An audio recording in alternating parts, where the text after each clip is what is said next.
I didn't sign up for this. That's all the text said. 5 cold words sitting beneath a screenshot of our now empty joint account.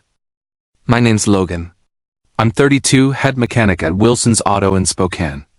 Just 4 hours earlier, I've been sitting in a doctor's office hearing words like lymphoma, treatment options, and survival rates. Stage R. Treatable. But the road ahead? Long and grueling. From the parking lot, I called Vanessa. Told her we needed to talk, asked her to come home.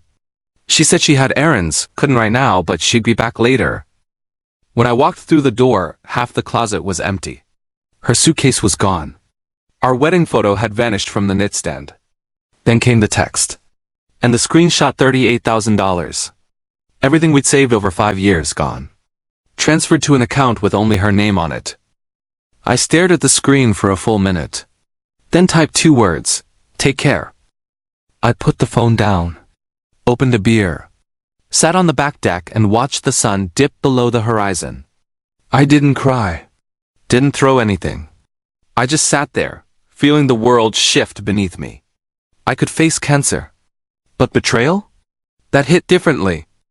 Tim, my neighbor, noticed me sitting out there. He wandered over, leaned on the fence. Everything all right? I saw Vanessa take off earlier, car loaded up. Got some medical news, I replied. She didn't take it well. He nodded, respectful enough not to pry. Well, if you need anything, Lisa makes a mean casserole. Thanks, I said. Later that night, I pulled out the folder my Uncle Brian gave me last month.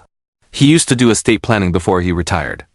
When my grandfather passed in February, Brian helped me with the land I inherited up north. We talked about getting all my affairs in order, especially being married, protecting both of us. I even updated my will, listed Vanessa as co-owner on the '69 Mustang I'd restored, though I hadn't filed the DMV paperwork yet.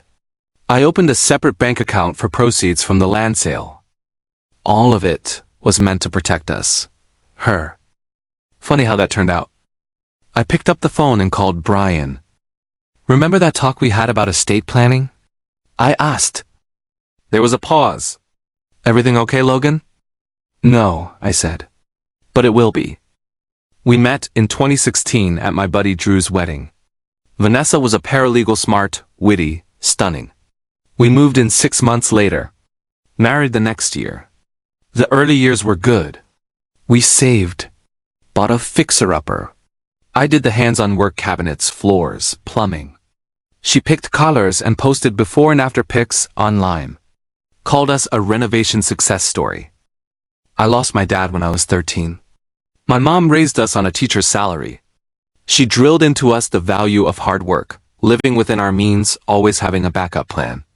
When she passed 2 years ago, that plan became more important than ever. Vanessa's upbringing was different. Her parents gave her everything: college tuition, a new car every few years, even the down payment for our house. Her father, a corporate attorney, never really accepted me. Introduced me as Vanessa's husband, never by name. Looking back, I see the cracks had formed long before the diagnosis. 3 months ago, Vanessa started talking about moving to Seattle. More opportunities. I resisted. I liked my job. We had a life here. The house was nearly paid off. After that, she became quiet. Distant. Hung out with people I'd never met. Dropped little comments that cut deeper than I admitted. Don't you want more than fixing cars? My college roommate's husband just made partner. Sometimes I wonder what would have happened if I'd moved to Chicago instead of staying here. I ignored the signs. Told myself every marriage has rough patches. Then I found the apartment complex business card in her purse. Seattle. Still, I didn't confront her. Just quietly called Brian to update our legal paperwork. Started documenting our assets, just in case. 2 weeks later, I went to the doctor for what I thought was a stubborn cold. They found swollen lymph nodes. Blood tests. Biopsy. The night before the final diagnosis, Vanessa and I had dinner. She talked about her coworker's promotion. I watched her face, wondering if she could see the fear in mine. Everything okay? She asked. Yeah, I lied. Just tired. She nodded. Kept eating, didn't look at me. That should have told me everything. 3 days after she left, I started chemotherapy. The first session flattened me. The nurse settled me into a recliner, hooked up the 4. Your ride waiting outside? Took an Uber, I said. My wife's out of town. She gave me a look. Patted my arm. First one's the hardest. You'll get through it. I nodded.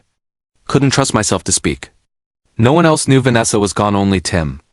Saying it out loud made it real. When I got home, there was a casserole on the porch. Lisa's handwriting, made too much. Enjoy. I tried eating. Couldn't keep it down. Ended up on the bathroom floor, sweating, trembling. Alone. That night, I called my sister Ellie in Portland. Told her everything. She wanted to drive up. I asked her to wait. I needed to sort things out. The next morning, I called the bank. Learned Vanessa had emptied our accounts just 40 minutes after I called her from the clinic. Before she even knew the details. She just knew I was sick.